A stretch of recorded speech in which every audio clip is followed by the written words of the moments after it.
So, Bad Batch Season 3, Episode 8. Let's talk about it.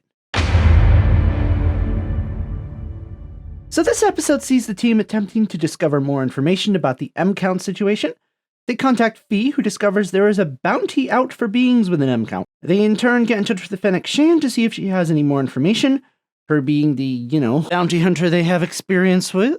So yeah, they end up doing a job for her, etc. I really liked this episode.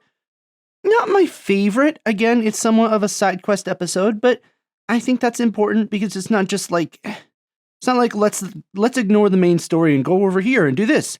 It's all in aid of getting the information they need from Fennec Shand, which is important to the main story.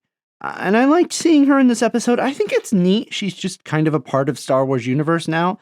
She's not contained just to the Mandalorian or Boba Fett. It's kind of neat too seeing her before those shows. Kind of fleshes out her character a little more, showing us a little of what she was like as a solo bounty hunter, pre-Mandalorian. The job that Hunter and Wrecker do with her wasn't particularly interesting, pretty typical bounty hunter stuff, although there was a pretty good action scene with the crocodiles. What was almost more interesting to me was what was going on back on Pabu with Crosshair and Omega.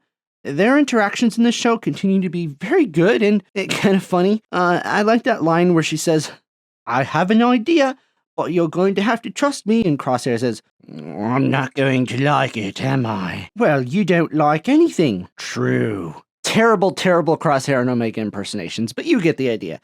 I just find it funny that, at least he admits that he's a grumpy old uncle.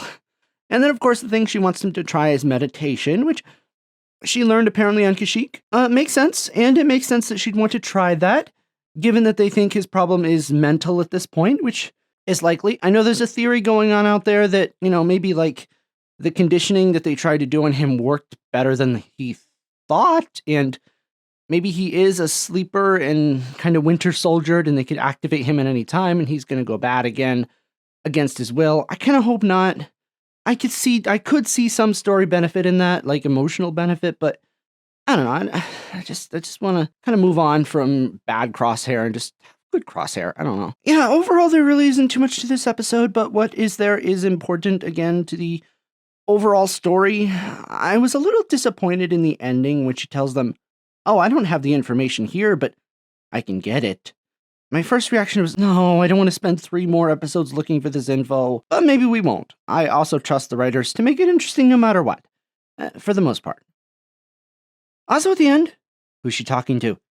The obvious assumption would be that it was someone bad, but there was also that line, she references their previous encounter, and there's that line that the writers are sure to say where it's like, good guys, bad guys, their money is all the same. Did the writers bring that up because maybe she knows someone who is looking for M-count individuals for another reason?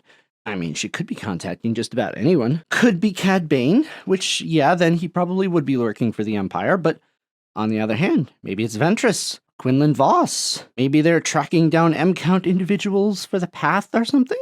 Who knows? We'll just have to wait and see. Anyways, a really good episode. Not my favorite so far this season. I'd give it maybe a 8 out of 10, but it was still really, really enjoyable. Let me know what you guys thought in the comments below, and that's all I got for you guys today. See you next week. Goodbye.